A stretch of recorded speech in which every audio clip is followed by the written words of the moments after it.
Villas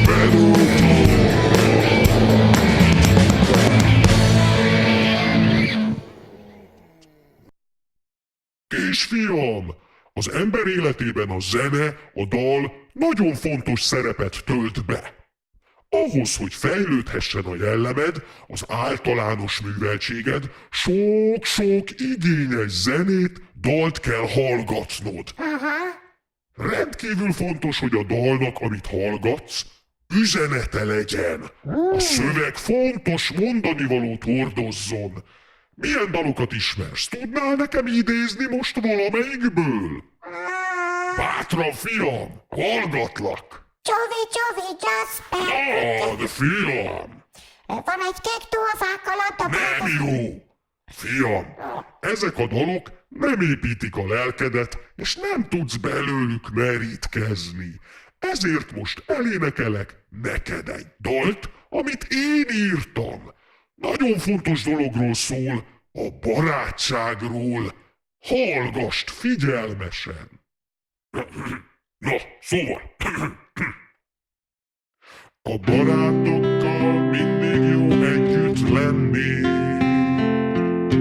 együtt játszani, vidáman énekelni, hosszú sétákon nagyokat beszélgetni, s ha kell egymás problémájára megoldást találni. A barátokkal mindig jól meg vagyunk, a hosszú évek során összekovácsolódtunk, hogy ez így maradjon. Fogad meg tanácsomat, soha ne baszd meg a barátodat. Soha ne baszd meg a barátodat. S így a barátság örökre megmarad, de soha ne baszd meg a barátodat. Barátokkal együtt kirándulunk, bizony, virágot szedünk, lepkét fogunk. Egymással örömmel megosztjuk az otthonról hozott uzsonna csomagunk. Aztán a tábortűznél fekve csillagokat bámulunk.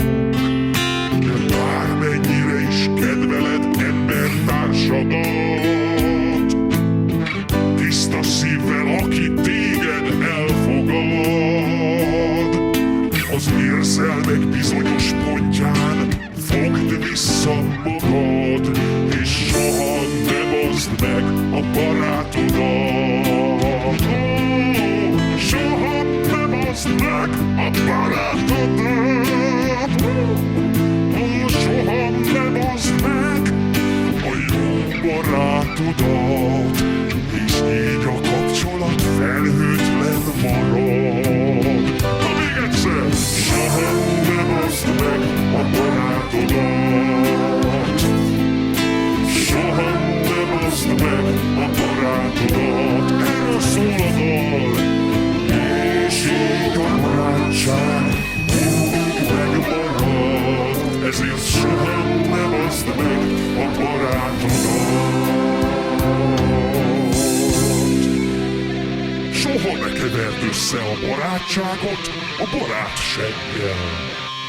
Maximum barátfile, de csak felöltözve. Jó vagyok.